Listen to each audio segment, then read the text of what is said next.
Un día manejé un M3 de la generación E36 manual, alguien me lo prestó para ir de México a Toluca a la planta, y ese momento es un momento de conducción que cambió mi vida. ¿Te ha dado curiosidad acerca de por qué se toman algunas decisiones en la industria automotriz de nuestro país? Yo me lo pregunto todo el tiempo. Automóvil Panamericano crea este espacio para ti y para mí, en donde vamos a poder platicar con las personas que lideran la industria automotriz en México. Mi nombre es Emilio Jiménez. Bienvenido a tu espacio, CEOs en Automóvil. Hola, ¿qué tal? Bienvenidos a CEOs en Automóvil. Hoy nos encontramos en las oficinas de BMW y con nosotros está, querido Diego, ¿cómo estás? Muy contento de estar contigo, muchas gracias por estar aquí. Qué bueno, Diego. Oye, gracias por este tiempo, por recibirnos. La intención de esta sesión, como te he platicado, es conocerte, es que la audiencia de Automóvil Panamericano pueda entender un poco más de ti y también de la marca. Nosotros pensamos en este programa que parte para poderte entender es un poco el origen del gusto que podrías tú tener por los autos. Y por eso me gustaría arrancar contigo, si nos pudieras platicar algún recuerdo que te venga de tu primer auto o alguno de tus primeros autos. Fíjate, Emilio, yo me voy a remontar un poco a la historia y para dar contexto, yo tengo 48 años, entonces, digamos, mi primera etapa de juventud la viví en Toluca. La industria automotriz en México no era lo que es hoy, ¿no? Sí. Había al principio 5 marcas, eran todos los jugadores que había, hasta la apertura comercial en los 90s, donde empezamos a probar otros coches con otros sabores, ¿no? Que es justo la etapa en la que llega BMW a México en 1994. Yo empecé a manejar y tener contacto con los automóviles antes. Entonces, te quiero decir que yo vengo de un hogar que es de economistas, mis papás los dos son economistas, tenía muy poco contacto con la ingeniería, que acabó siendo al final mi profesión, pero vivía yo en un ambiente de amigos que todo el mundo era medio apasionado para el coche, no necesariamente propietarios, pero sí todos muy avesados en qué modelos se lanzaban y los caballos. Me acuerdo una época donde se anunciaba con bombo y platillo el auto más rápido de México y pues había grandes jugadores en la mesa. En esa época mi familia, por relación familiar, era absolutamente leal a Chrysler. Éramos casa de Chrysler todo el tiempo, ¿no? Entonces hubo coches que hablaban, claro, faros que se abrían, se cerraban. Sí. Entonces, temas que en ese momento eran muy innovadores, tableros digitales. Y un poco debo decir que el ambiente en el que yo me movía tenía ese sabor o esa interpretación del auto americano, ¿no? Que tiene ciertas características, ciertos valores. El primer coche que tuve ya mío, no, por supuesto no era un coche nuevo, fue un Volkswagen Sedan 1968, que ya tenía un montón de años, pero tenía ese sabor que tenían los bochitos de ser un coche muy versátil, sumamente era rendidor, cumplidor, no te dejaba tirado. Y como era un coche viejito, tenía un look de clásico que lo hacía muy atractivo. Entonces, si bien no era ni de cerca el coche más caro de mi prepa, claro, era uno de los que tenían más personalidad. Entonces, eso a mí fue lo primero que me enganchó con el tema de automoción. Y luego empezaron las fallas y tenerlas que arreglar, ¿no? El flotador de combustible.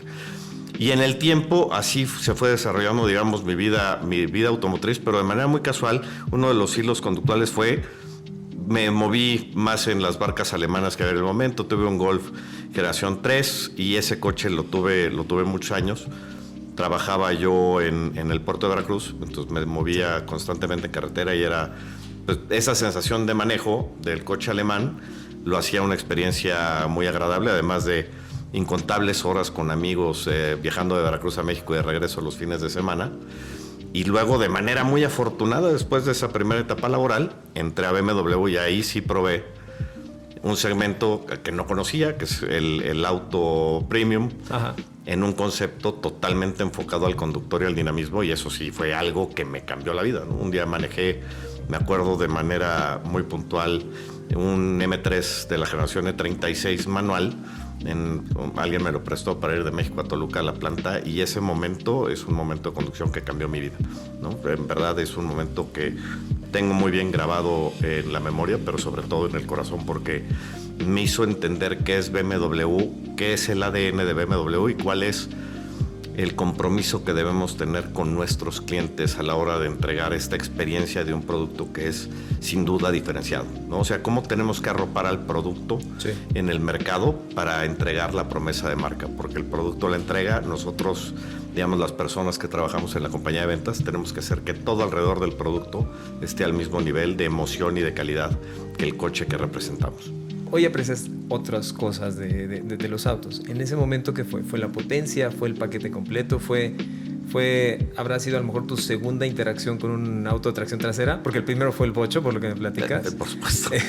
¿Qué fue? Un poco para que la audiencia lo entienda, ¿no? Hay muchos que a lo mejor han querido manejar un M, pero todavía no lo transmite, no tienen esa experiencia. Y ese momento en el tiempo también, con los sistemas de seguridad y el avance tecnológico, los coches cada vez van teniendo más soporte al conductor. Y eso en BMW es muy bonito porque el coche te perdona un montón de cosas como conductor, ¿no? Yo en lo particular vengo de esa época donde pues, había un proceso medio darwiniano del conductor, porque si no manejabas bien, chocabas. Claro. O sea, y hoy el coche te ayuda a hacer un montón de cosas y te protege un montón. Creo que esa época de BMW de finales de los 90s, principio de los 2000s en estos coches de alto desempeño, tenía primero, por la cantidad de sistemas de seguridad, tenía un peso, digamos, relativamente ligero a lo que hoy conduces, ¿no? En construcción era otra arquitectura. Y el encontrarte con un coche con ese peso y con esa potencia de más de 320 caballos, con un balance de peso 50-50, con la caja manual, con tracción trasera, la verdad es que te hacía como conductor estar extremadamente conectado a lo que estaba pasando en el camino, que eso es mucho de las direcciones de BMW, de sentir qué pasa en el camino, y no me precio ni de cerca de ser un buen conductor, ni soy piloto, ni nunca lo voy a hacer, pero sí disfruto mucho ese momento de libertad donde te das la oportunidad de entrar a una curva, buscar el apex y un poco disfrutar lo que estás haciendo. Y ese M3 a mí me permitió hacer cosas que yo no sabía siquiera que eran posibles a bordo de un coche. Entonces, por eso me acuerdo que fue un coche prestado para mover una cosa de A a B y regresar. Yo regresé a mi casa a platicar a mi mamá que lo que había vivido era verdaderamente algo especial. Y creo que ese momento del tiempo también marcó, digamos, me puso la sangre de color azul bávaro y dije, esto es lo que quiero hacer, porque si bien me encantan los coches y me gusta la ingeniería, soy ingeniero mecánico de profesión, ¿no? Y entonces toda esta parte de la mecánica y cómo arreglar los coches y conocer los sistemas me llama mucho la atención. El tener tan de cerca un producto que era significativamente mejor a todo lo demás que había yo tocado, pues me hizo decir, aquí quiero vivir, ¿no? O sea, qué padre estar alrededor de un producto que es tan genuino, tan noble y que atiende un nicho tan especial, y poder contribuir a que una marca como la nuestra se posicione en el mercado y que nos vaya bien. Oye, entonces ya tu sangre ya era azul. Totalmente. Tu sangre ya era azul, ya ingeniero, ya en BMW, y llevas, años de carrera aquí ascendente, aproximadamente 2 años que tienes esta posición. En ese camino, pues, además de la pasión, hay a veces una persona o alguna persona detrás que nos ayuda. ¿Tienes tú alguna persona de la compañía o fuera de la compañía que tú tienes presente? Esta persona siempre me ha apoyado y parte de eso es por lo que yo estoy aquí. Fíjate que yo en mi carrera, y me voy a remontar muy al principio de mi vida profesional, hay 2 personas que me marcaron profundamente lo que hago y cómo lo hago. Sí. Mi primer trabajo, que nada tenía que ver con autos, que era una fábrica de tubería. Yo empecé a trabajar acabando la carrera, 22 años, justo en el puerto de Veracruz, y me tocó reportarle a una chica que era muy joven, ¿no? Eugenia Rodríguez, y en el camino entiendes que o sea, mi manager, a quien yo veía que todo lo sabía y que me tenía que llevar de la mano para un plan de carrera, pues también era alguien extremadamente joven con un montón de inseguridades y cosas que aprender. Sí. Pero algo que me marcó de ella y que procuro repetir es darle tiempo a la gente para aprender, siempre darle la oportunidad de equivocarse y de entender qué salió mal y no repetir. Yo me acuerdo uno de mis peores días en la oficina, que había yo cometido cualquier error en un análisis financiero. Me dijo, no te preocupes, digo, está mal y ya nos regañaron, lo importante es que no nos vuelva a pasar. Y eso a mí me deja un aprendizaje que trato de repetir con mis equipos, porque nadie tenemos todas las respuestas. El chiste es cuando algo sale mal, como en cualquier proceso de calidad, tratar de evitarlo hacia adelante, ¿no? Y la segunda persona fue justo cuando entré a BMW. En ese proceso en que estaba yo buscando trabajo después de la fábrica de tubos, Sí. Julián Argüelles, que todavía tengo el grandísimo gusto de que esté en la oficina, que es una eminencia en la industria, es una de las personas que más saben de autos en México y probablemente en el mundo. En una entrevista de trabajo, él fue el que me entrevistó para la formación técnica. Yo era joven, más o menos 26 años. Me preguntó algunos temas técnicos, me acuerdo perfecto del sistema de control de gases de escape con las ondas lambda, de antes y después del catalizador, que era algo bastante avesado en el tema. Yo venía más de un tema financiero y no realmente de los sistemas de control del auto. Entonces, con toda honestidad le dije, mira, Julián, no lo sé, pero si tú me das la oportunidad, me voy a dedicar a cerrar esas brechas que tú me puedas identificar, porque yo te quiero demostrar con compromiso y con trabajo que lo puedo hacer y que lo puedo hacer bien, que puedes confiar en mí. Sí. Y apostó, ¿no? O sea, me dio el voto de confianza cuando en algún otro proceso seguramente habrá habido muchas personas que supieran perfectamente cómo funcionaba el ciclo de control. Confió en mí, me dio la oportunidad, trabajé con él muchos años, es alguien que quiero y que respeto mucho, y ese es otro segundo gran aprendizaje, ¿no? A la gente creo que no le puedo juzgar por lo que sabe o no sabe, ha vivido o no. Sí. En tanto puedas y tengas el buen tino de identificar potenciales, pues a la larga, digamos, el retorno sobre la inversión en confianza viene, ¿no? Y eso hace que las organizaciones crezcan y que tengan perspectivas diferentes a que si repites la misma fórmula cada vez, ¿no? O sea, no buscar un arquetipo de candidato para alguna posición, sino estar abierto a nuevas posibilidades y que a través de trabajo y talento la gente puede darte muy buenas sorpresas. Oye, Diego, ¿y eso cómo lo llevaste a hace aproximadamente 2 años que te dieron la posición? Ahorita nos hablaste de espacio con consistencia para experimentar, para tomar decisiones, a veces equivocarse y corregir en el camino. Y también nos hablas acerca de un poco de confianza. Aún así, pues bueno, asumo que en tu posición a lo mejor tú puedes tenerle cierta cantidad de paciencia a tu equipo o a la estructura que existe, pero también hay números que te piden enseguida de corporativo y se piden resultados, y a veces en alguna región les va mal y dicen, oye, pues hay que apretar en México ahorita que les está yendo bien. ¿Cómo balanceaste esto? ¿O qué fue de las primeras cosas que tú hiciste cuando recién tomas esta posición? Fíjate, yo efectivamente empecé esta posición en enero del 2023, entonces he corrido 2 años y 1 mes. Sí. Primero recibí la posición de alguien a quien admiro profundamente y creo que es un líder potentísimo, que es Maru Escobedo, que hoy es la presidenta de BMW en Brasil. Uh-huh. Y bueno, pues primero yo no venía del área de ventas, mi formación profesional siempre ha venido más por el lado de servicio, de postventa. Y entonces cuando tomé la posición, lo primero que traté es de abordar el reto con humildad, porque hay muchas teorías, ¿no? Una es de Mount of Stupidity, que es este tema de digamos, el conocimiento y la competencia, la confianza y la competencia que puedes tener para alguna función, que un error común es creerte competente porque te dieron el trabajo, ¿no? Entonces estás en la posición y te podría dar la impresión de que lo sabes todo. Entonces mi llegada a la posición fue abordar el tema con humildad. La verdad es que me dejaron un equipo muy armado, con gente extremadamente competente que ha tenido la paciencia de explicarme las cosas que no sé.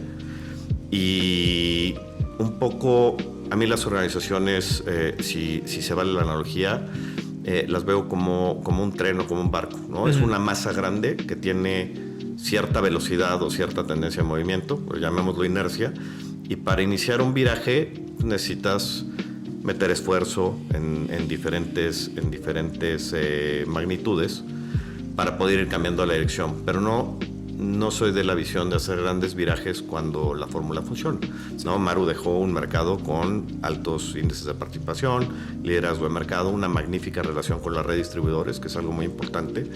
Y entonces, más allá de ya llegó Diego con la fórmula o la receta de Diego para hacer las cosas, lo primero fue darle continuidad al programa, que claramente estaba funcionando. Sí. Y luego irle dando toques ya más personales de mi visión y la estrategia. Y no necesariamente solo por darle tu sabor, sino porque el entorno va cambiando. Entonces, las necesidades que puedes tener en la gestión del negocio en el día 1 son muy diferentes a lo que pasa 360 días después, ¿no? Estás en un mercado que es... el mercado de lujo en México es un mercado muy atractivo. Habemos muchos jugadores y somos jugadores, digamos, muy serios y muy competentes. Y el de enfrente también mueve ficha. Entonces tienes que estar adaptando tu plan a la circunstancia del mercado y a la situación competitiva. Y ahí es donde realmente empiezas a poder darle tu propia estrategia a la visión. Yo siempre creo que tú vas sembrando en tu proceso gerencial y empiezas a ver frutos al cabo de 1, 2 y a veces hasta 3 años de los movimientos que tú fuiste haciendo en este barco que estás moviendo en el océano del mercado, ¿no? Entonces, la primera etapa fue claramente continuidad, sí. Ajustes, yo diría, muy menores, trabajar mucho en la comunicación y la confianza de mi red de distribución. Mi cadena de valor corre por una red de distribuidores que es muy competente y muy potente. Entonces, tener su apoyo, sin duda, simplifica las cosas. Entonces, si bien yo tenía la confianza dentro de la organización, porque se me había dado la oportunidad de tomar la posición, ya contaba con un equipo afianzado y que me había regalado su confianza. El siguiente paso natural era tener el apoyo de mi red de distribución, trabajar muy de cerca con ellos, trabajar en diferentes actividades, escucharlos, qué podíamos hacer mejor, diferente, o dónde nos veían hacia adelante. Veníamos saliendo del periodo de pandemia, que fue una gran distorsión en la ejecución del negocio automotriz en México y en el mundo, ¿no? Fue un mercado donde había menos oferta que demanda y entonces los coches estaban muy poco tiempo en el inventario, los márgenes eran muy saludables, las redes de distribución de todas las marcas y las nuestras también estaban muy contentos porque el mercado, digamos, jalaba la producción y estábamos en esa fase de acoplarnos otra vez al nuevo normal que se parecía más al 2019 que al 2020 y entonces hacer un plan y una estrategia que fuera de la mano y consensuada y acordada con la red para ver, qué parámetros y qué mercado estábamos leyendo y más o menos hablar el mismo idioma. Y después de eso me doy cuenta que eso ayudó mucho porque en la medida en que todos vamos en la misma dirección, sí. El alcance del objetivo no debo decir que es fácil, porque nunca es fácil, pero se vuelve un poco menos complejo, ¿no? Porque lo abordas en equipo y lo trabajas en conjunto con tu red y eso hace que todos estemos en el mismo canal y persiguiendo el mismo objetivo. Diego, y en esta continuidad de la que platicas, pues bueno, creo que ahorita yo tengo la impresión que arriba de la ola, ¿no? Están celebrando 30 años, felicidades, 30 años en México. Me parece que Mini México es el líder en ventas de toda Latinoamérica para el grupo. Más del 20% del portafolio es electrificado. La X3 ya está en tu website, creo que todavía no está en el Tenemos pavimento. Tenemos algunas ya. Ok. Entonces, ¿cuál es tu foco de este año, ¿no? Justo dices, ya pasé esta etapa de continuidad y consolidación y estás arriba de la ola, tienes expectativas. Este año, ¿cuál va a ser tu foco, además de seguir celebrando como la X5 que hace poquito anunciaron? Fíjate que el año pasado fue muy padre. Me encanta haber estado aquí en ese momento del tiempo en el que puedes celebrar algo tan importante como un hito de 30 años, ¿no? Porque sí. eso es un montón de tiempo. Materializa un montón de cosas que fueron pasando en esta historia en México. Yo siempre trato de hacer la lectura de nuestros 30 años aquí. Empezamos con la devaluación del 94, ¿no?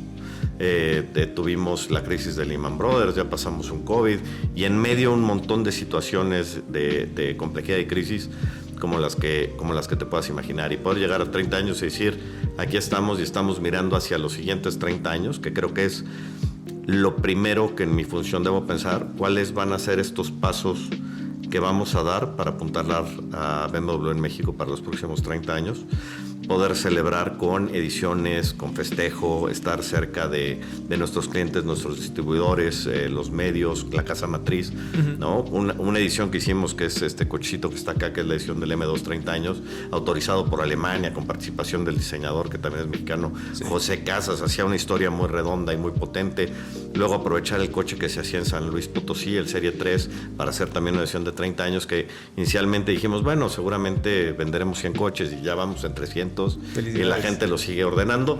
Entonces es un momento del tiempo que es muy rico en términos de negocio, pero también en términos emocionales. Y debo decir que eso también te tiene que catapultar a decir, bueno, ¿cómo vamos a caminar los siguientes 30 años? ¿No? Tuvimos el 2023 y el 2024 la fortuna de tener alta participación de mercado, ¿no? 1 de cada 3 coches premium es nuestro, BMW Mini, BMW Motorrad vende 1 de cada 2 motos de lujo.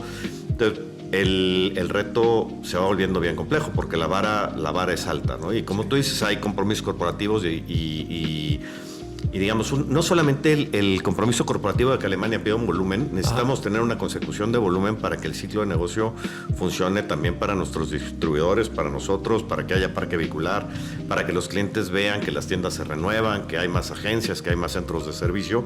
Pues eso tiene que ver con un ciclo de negocio que tiene que darse de forma positiva. Entonces, lo primero que estoy planteando para los siguientes 3 años es generar, digamos, o consolidar la posición de marca que tenemos hoy en términos de participación de mercado, pero la escala es muy importante en términos del valor que tienes como franquicia y como oferta en el mercado. Ajá. Pero al lado viene algo muy importante que mencionas en la pregunta, que es el tema de la electrificación, ¿no? Que hay quien cree, hay quien no cree. Yo en lo personal creo que el mercado del auto eléctrico en México es sin duda el que se va a comportar de manera más dinámica. Una de mis responsabilidades en esta marca es, por supuesto, traer la oferta, que es traer los coches para que los ofertamos en un precio, con financiamiento, con promoción. Pero tenemos que hacer la labor, y que no es menor, de convencer a toda la cadena de valor, ¿no? Yo le tengo que explicar a mi distribuidor por qué para BMW es importante cierta participación de autos eléctricos, no pensando en el problema de febrero o de marzo, sino pensando en el mercado en el que vamos a estar en el 2030, ¿no? Si hicieras una estimación del mercado de eléctricos de lujo en México, a lo mejor es el 10% del mercado total de lujo, ¿no? Es todavía un mercado incipiente, que crece rápido, pero si yo te dijera que ese mercado es 35 o 40% dentro de 5 años, pues lo que deberíamos buscar es tener una presencia y una participación de mercado más o menos equivalente a lo que tenemos en los híbridos y en la combustión. Sí. Entonces, ese es, en el muy corto plazo, pues mi primera labor estratégica, que es posicionarnos como uno de los principales jugadores en el mercado de autos eléctricos de lujo en México. Eso es a lo que le estamos abocando un montón de energía, un montón de recursos de nuestro lado y del lado de los distribuidores, porque una sala de ventas, el proceso de venta de autos es un proceso complicado, depende de tu inventario, de la capacidad del ejecutivo, y nuestra gama es muy extensa y tenemos la grandísima fortuna que, como estrategia corporativa, nosotros le damos el poder de la elección al cliente. Tenemos coches de combustión, tenemos híbridos y tenemos eléctricos, digamos, donde no hay alternativa, no hay decisión que tomar. En nuestro caso, la decisión es tan vasta que hace que la venta de eléctricos sea peculiarmente compleja en la sala. Entonces tenemos que hacer que realmente podamos volvernos una marca importante en la consideración de la compra de un vehículo eléctrico de lujo, y segundo, que nuestra ejecución en la sala tenga el nivel de competencia suficiente para que a través de los argumentos y el proceso de ventas hagamos que todo el mundo que quiera un auto eléctrico de lujo en México considere y pueda manejar un BMW.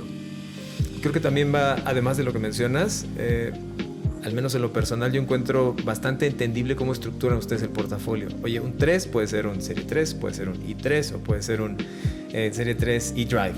Eso me parece que también como consumidor puede simplificar la toma de decisión dentro del vasto portafolio que tienes, que aparte prácticamente está muy fresco, ¿no? Creo que tienes muy poquitos que les toca ya una renovación. Y eso es en la industria automotriz es un grandísimo privilegio y es una absoluta coincidencia, ¿no? Ninguno de nosotros planeamos llegar a la dirección en un momento donde digamos la gama está totalmente renovada. Tengo la grandísima fortuna de que sea así. Este año estamos lanzando, desde finales del año pasado, por ejemplo, el nuevo X3, sí, que ese va a ser uno de nuestros puntos de lanza en el crecimiento de mercado del año. Es un vehículo espectacular. Otra vez, a mí lo que me gusta cuando vuelvo a tocar un BMW y me toca manejar, siempre me hago esta pregunta de si sigue transmitiendo el ADN de la marca, ¿no? El placer de conducir, el que es, por supuesto, es un coche de lujo, pero que transmite emociones. El ir de A a B y que te bajes con una sonrisa en la boca. Y el X3, debo decir que me sorprendió poderosísimamente. La última vez que me sorprendí tanto fue cuando manejé el iX, que nuestro vehículo eléctrico de SUV gama media.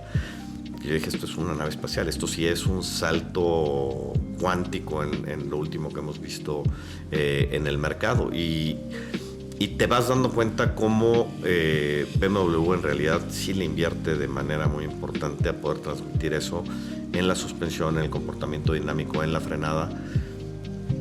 Porque en verdad, y me voy a remontar a mi historia del E36 M3, sí.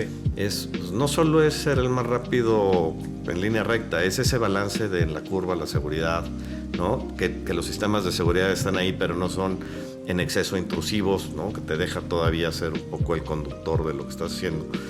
Y este X3 lo entrega, y a mí me gusta mucho porque como ejecutivo creo que si confías mucho en el producto que representas, tu trabajo es más fácil. Sí. Y Mini, que tiene su sabor del go-kart feeling y este aire jovial, juvenil, ¿no? Que es un coche de lujo pero con toda la onda. En el portafolio de BMW, el placer de conducir desde el Serie 1 hasta el Serie 7, pasando por todos los SUVs en medio. Todos los coches te entregan esa promesa, ¿no? Y alguno tendrá el motor más grande y el otro más chico, pero tú sabes que la sensación de manejo es una sensación diferenciada, que está, por supuesto, el tema de seguridad presente en todos los coches, y que hacen que tu experiencia de manejo sea algo especial, ¿no? Entonces no solamente hacemos una solución de movilidad, sino hacemos una solución de movilidad que entrega además algo muy conectado a tu corazón, que hace que te vuelvas un fan de la marca. Y pues yo con eso resumiría el gran reto que tenemos hacia adelante como organización, porque yo al equipo le trato de transmitir todo el tiempo debemos trabajar a la altura del producto que entregamos, ¿no? O sea, BMW no es un coche, es todo lo que está alrededor del coche, incluido la experiencia de uso del coche, ¿no? Saber que tienes respaldo en los talleres, saber que cuando vas a una tienda la experiencia es verdaderamente diferenciada, ¿no? Que va a ser tratado de una manera premium, ¿no? Sí. Que va a estar cómodo en el proceso, que va a haber alguien que se va a tomar el tiempo de explicarte. Y no quiero decir que seamos perfectos, fíjate que esto es algo que siempre digo. Mira, yo vengo de postventa, uh-huh, y algunas veces se descomponen. Bueno, sí, trabajo en postventa y pues sí, claro, de repente los fierros de repente tienen un problema, y nos pasa a todos, y eso es un poco lo que pasa con las máquinas. Donde lo hacemos diferente es, al menos tratamos de responder cuando algo sale mal, sí, de manera diferenciada, y eso al cliente le da confianza. Y por supuesto, la calidad de los coches son espectaculares, pero cuando algo sale mal, estamos ahí de manera diferente. Entonces, el respaldo de postventa que se parece mucho a los pits de las carreras, ¿no? Nuestro trabajo es que estén ahí los técnicos, las piezas, las herramientas, para que cuando algo pase suceda de la manera menos intrusiva y desagradable para el cliente, incluido el servicio. Pues lo hagamos así de manera sistemática y repetible, y que cuando algo nos sale mal, sí, aprendamos y lo hagamos todo lo posible para que no nos vuelva a ocurrir, que eso es mi aprendizaje número uno de mi jefa hace muchos años, ¿no? O sea, claro, nos podemos equivocar, la gran diferencia es qué vamos a aprender y qué vamos a hacer para evitar que vuelva a pasar. Digo, y tu situación es, tu posición es delicada, porque tú vas a balancear lo que pasa en el mercado mexicano, lo que necesita el mercado mexicano, más, como lo mencionaste hace poco, la expectativa del corporativo, no solamente en lo financiero o en el tema de demanda. Recién me acuerdo que estaba echando un poco ojo a los números financieros. De entrada, mis respetos, BMW es bastante transparente en muchas de las métricas que da. Me llamó mucho la atención del CFO, el CFO global, que le hicieron frontalmente una pregunta acerca de, oye, ¿qué opinas de los aranceles? Y él dijo, pues yo no estoy de acuerdo con que haya aranceles en Europa hacia los coches chinos, porque nosotros creemos en el libre mercado. Entonces, yo pensaría, si así lo dice tu CFO, que es el que te exige demanda y que dice, oye, yo no quiero subsidios, quiero piso parejo, yo asumiría que dentro de esa exigencia que a ti te da demanda, pues también te pide, oye, ser un competidor justo, ¿no? Entonces... Totalmente, es totalmente cierto. Y regresando, por ejemplo, a los reportes de bolsa, somos muy transparentes cuando tenemos que hacer un ajuste en lo que le llaman el guidance de profit. Sí. Lo hacemos en tiempo y forma, ¿no? A pesar de lo que pueda reaccionar el mercado hacia un lado o hacia el otro. Somos una empresa muy seria. Sí somos firmes creyentes en los libres mercados y la libre competencia, porque ahí es donde creemos que realmente haces el trabajo que debes hacer para ofrecerte de forma diferenciada al cliente, porque el piso parejo es como entendemos se hace correcto. Y eso me lleva, por ejemplo, y me voy a regresar al mercado de los eléctricos en México, que yo me acuerdo, una pregunta recurrente es, oye, ¿no les gustarían más subsidios? ¿No les gustaría que el gobierno...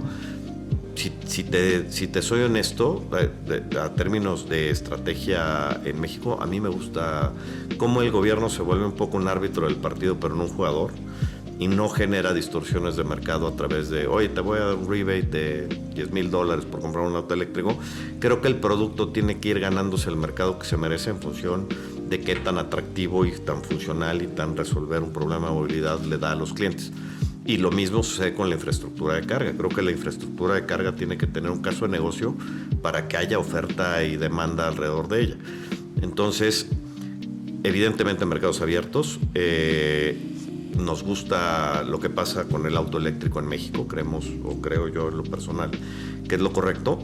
Y regresándome al esquema, creo que un poco la labor de quienes dirigimos algún mercado es balancear tres esferas que yo diría: la esfera estratégica de la empresa y su política global, sí, la esfera financiera, porque al final lo que hacemos es operar un negocio, y la esfera comercial, que tiene que ver con procesos, clientes y tu huella en el mercado. Y esa es un poco la tarea que trato de hacer en estas tres esferas, ponerle patas para que el sistema esté balanceado. Para cerrar el tema corporativo, pues también lo que a mí me transmite la marca a nivel global es pues esta creencia en invertirle al futuro y a lo digital. Además de la electrificación, tienes esta nueva plataforma que acaban de liberar unas fotos por ahí. Por ahí vi una nota, si la entendí bien, la nota dice: BMW invierte en procesamiento cuántico, está invirtiendo, después definirá bien hacia qué, ¿no? Esto habla de una mentalidad de, oye, vamos hacia las nuevas tecnologías, y yo pienso que eso tiene una exigencia hacia ti también en lo personal. ¿Tú cómo te mantienes actualizado, por ejemplo, en esos temas digitales? ¿Qué hábitos tienes o cómo haces para no quedarte atrás? Fíjate que la verdad, ahora el reto que tenemos, y sobre todo, yo soy un migrante a la digitalización, sí, ¿no? Cuando yo nací no había... Yo me acuerdo de la primer computadora de escritorio que tuve en la casa, llegó cuando yo tenía como 12 años, y se programaba en BASIC, y era una cosa verdaderamente de las cavernas comparado con lo que tienes hoy.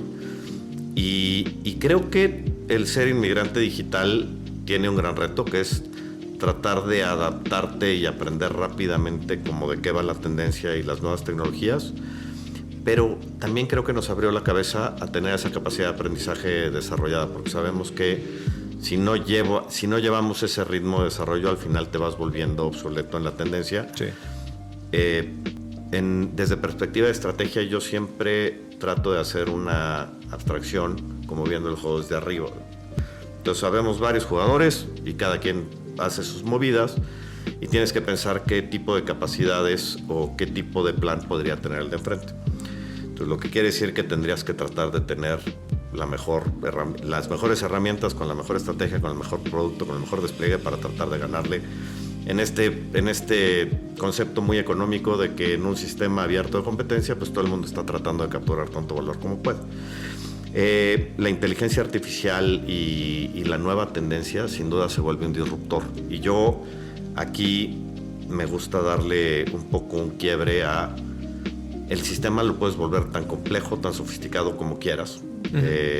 Mis procesos de actualización corren un poco por el tema autodidacta o por el lado formal, ¿no? Recientemente hice un estudio de posgrado. Obviamente las herramientas de inteligencia artificial y la tendencia hoy son parte de los programas, y me vino muy bien haberlo hecho hace poco, pero recuerdo de manera muy puntual, porque yo les decía, bueno, ¿y a qué hora nos enseñan a programar Python, ¿no? A ver, para programar un modelo.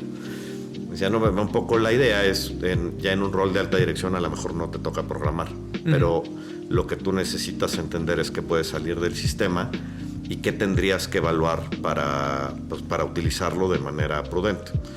Herramientas hoy como ChatGPT y los AIs que hay, los utilizo, ¿no? Para hacer algunas preguntas, y luego, que debe ser algo de más, un poco humano, pues yo tengo un sesgo y ahí medio digo, aquí sí puede ser que no sea tan para allá, y a lo mejor toca suavizarlo para acá. Sí.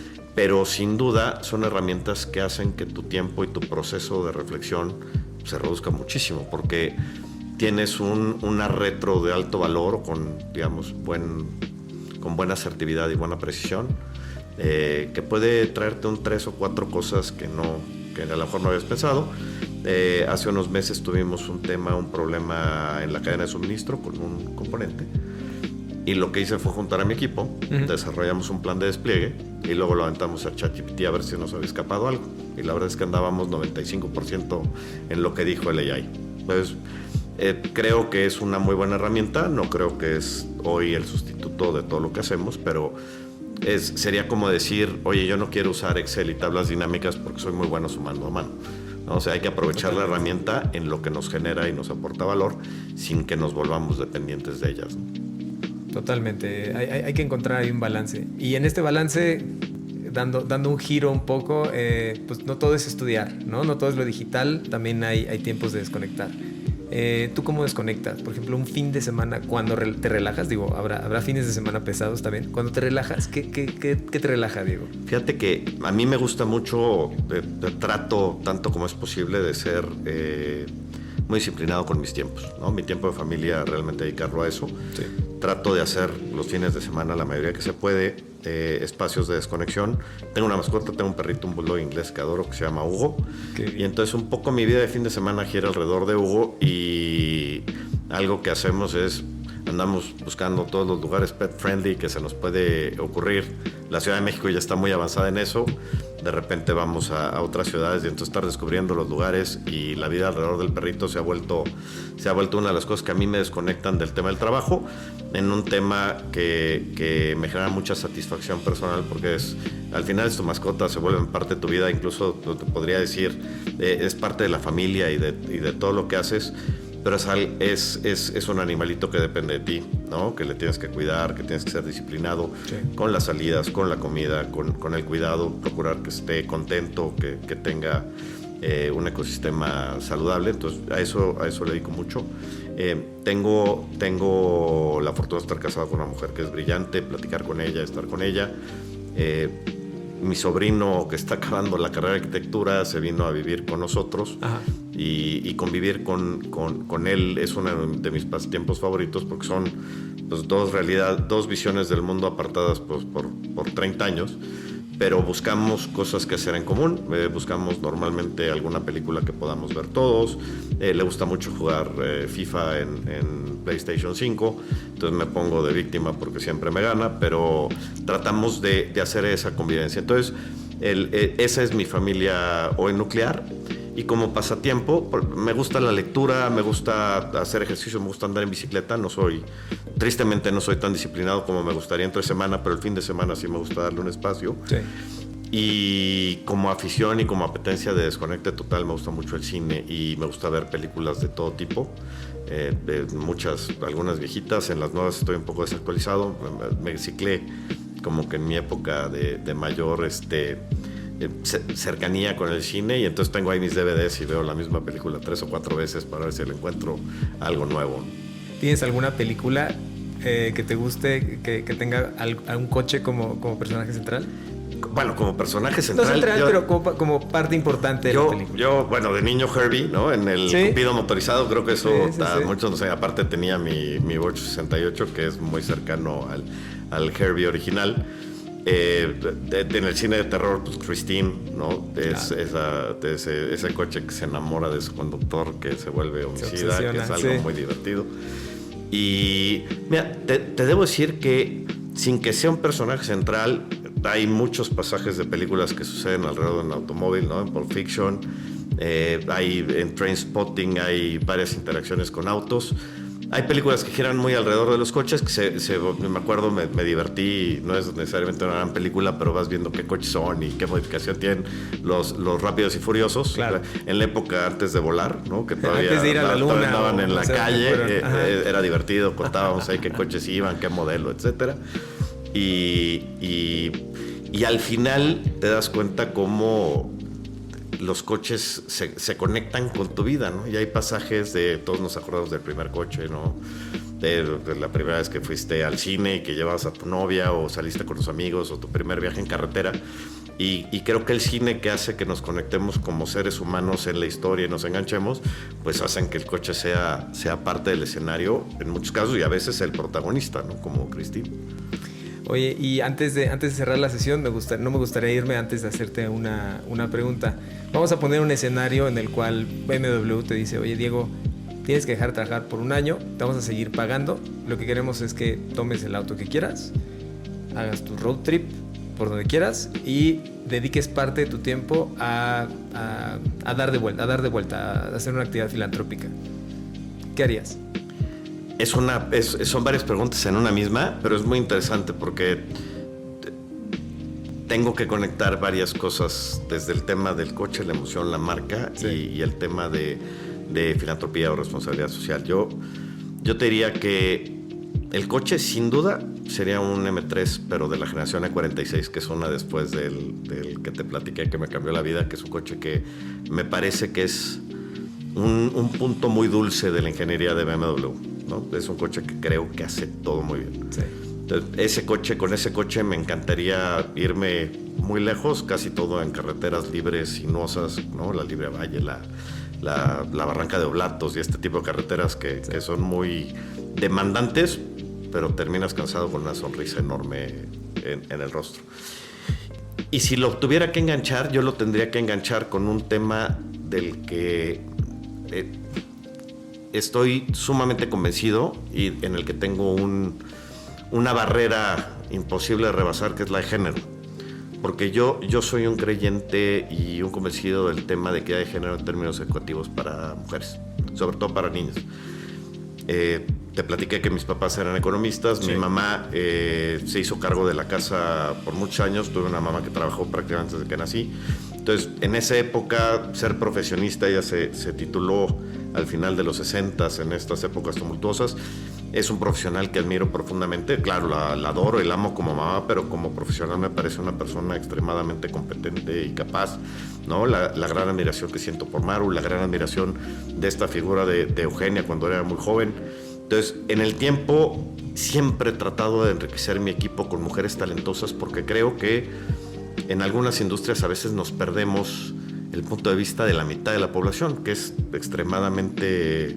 Sí, es un sesgo demasiado triste. Y luego te das cuenta que en este negocio, en la industria automotriz, que es tan cargada hacia el lado masculino, lo que va pasando hacia atrás es que las chicas no estudian ingeniería porque en su casa le dijeron que a lo mejor tenía que estudiar merca, porque cuando quiso jugar con un cochecito le dijeron que las niñas juegan con muñecas. Y esa es a mí una causa que me puede mucho y a la que me encantaría dedicarle no un año, sino 10.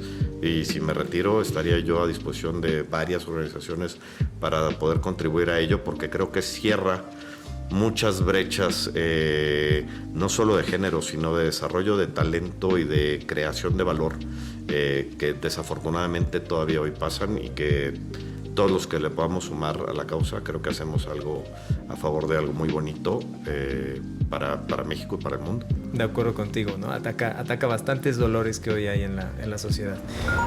Diego, es un placer haber platicado contigo. Gracias por recibirnos en tus oficinas. No, hombre, al contrario, muchísimas gracias y están abiertas para ustedes las veces que quieran, y ha sido una charla.